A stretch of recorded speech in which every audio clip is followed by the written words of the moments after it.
Hello friends, आज हम बात करेंगे about the merits of cooperative society. तो फर्स्ट मेरिट है इक्वालिटी इन वोटिंग स्टेटस। अब हमें मालूम है कि कोऑपरेटिव सोसाइटी को मैनेज करती है एक मैनेजमेंट कमेटी जिसके मेंबर्स को इलेक्ट किया जाता है। अब मेंबर्स को जब इलेक्ट किया जाता है तो हर एक मेंबर को वन मैन वन वोट का राइट होता है। दैट मीन्स हर एक मेंबर को एक ही वोट डालने का हक है।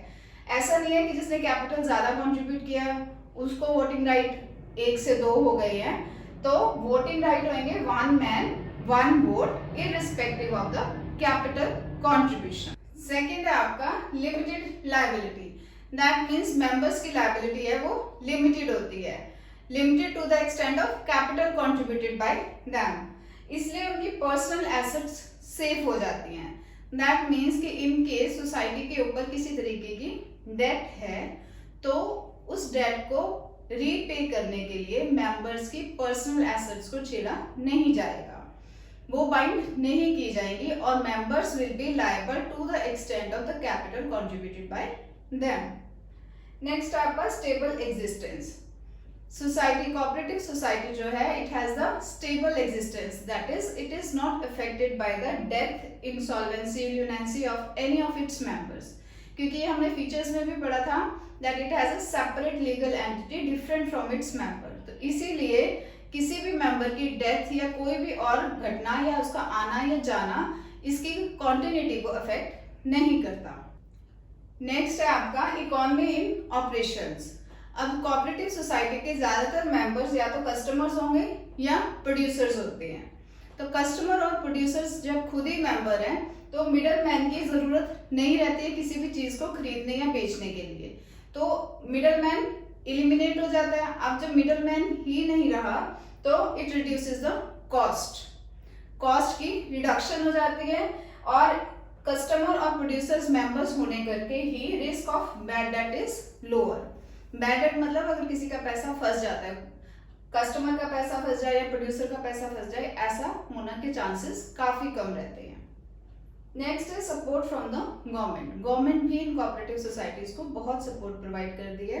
कैसे? In the form of lower tax rates या फिर सब्सिडीज मतलब छूट प्रोवाइड करनी और lower rate of interest on loans. अगर वो लोन उठाते हैं तो रेट ऑफ इंटरेस्ट उनको कम देना पड़ता है। आज का हमारा टॉपिक है लिमिटेशंस ऑफ कोऑपरेटिव सोसाइटीज। तो फर्स्ट लिमिटेशन आती है limited resources. Cooperative societies basically depend करती हैं on the contributions made by the members. अब ये कंट्रीब्यूशन की भी कोई लिमिट नहीं है कि मिनिमम रिक्वायरमेंट नहीं है कि इतने कंट्रीब्यूशन करके ही उसका मेंबर बना जा सकता है। और सेकेंडली जो भी इन्वेस्टमेंट की होती है उसके ऊपर लो रेट ऑफ डिविडेंड मिलता है। तो इन दोनों ही कारणों के से कोऑपरेटिव सोसाइटी के रिसोर्सेज लिमिटेड रह जाते हैं। सेकेंड आपका बनता है इनएफिशिएंसी इन मैनेजमेंट। अब जो कोऑपरेटिव सोसाइटी के मेंबर्स होंगे वो प्रोफेशनल्स तो होते नहीं हैं, रिक्वायरमेंट के हिसाब से सोसाइटीज बनती हैं।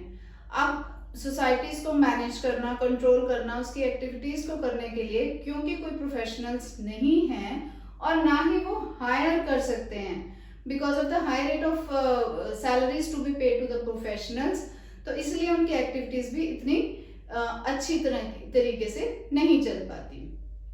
थर्डली आपकी आ जाती है लैक ऑफ सीक्रेसी। अब सीक्रेसी के केस में वो कहते हैं कि ओपन डिस्कशंस होती हैं इन द मीटिंग्स और कोऑपरेटिव सोसाइटीज एक्ट के हिसाब से उनको अपने अकाउंट्स को ऑडिट भी कराना होता है, डिस्क्लोज भी करना होता है, तो इस कारण सीक्रेसी मेंटेन करके रखना बहुत मुश्किल होता है। नेक्स्ट लिमिटेशन आती है गवर्नमेंट कंट्रोल। अब कोऑपरेटिव सोसाइटीज को अपने अकाउंट्स को ऑडिट करवाना पड़ता है by the auditors of cooperative department और उसकी रिपोर्ट सबमिट करनी पड़ती है with the registrar.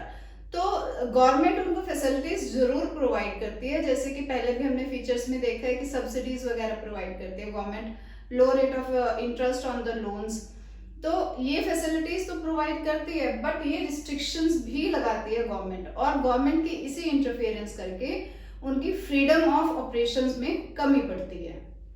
Then next आता है आपका डिफरेंसेस ऑफ ओपिनियन। अब नंबर ऑफ मेंबर्स मिलकर डिसीजन लेते हैं तो नेचुरली वहां पे डिफरेंसेस ऑफ ओपिनियन की तो बात उठेगी ही।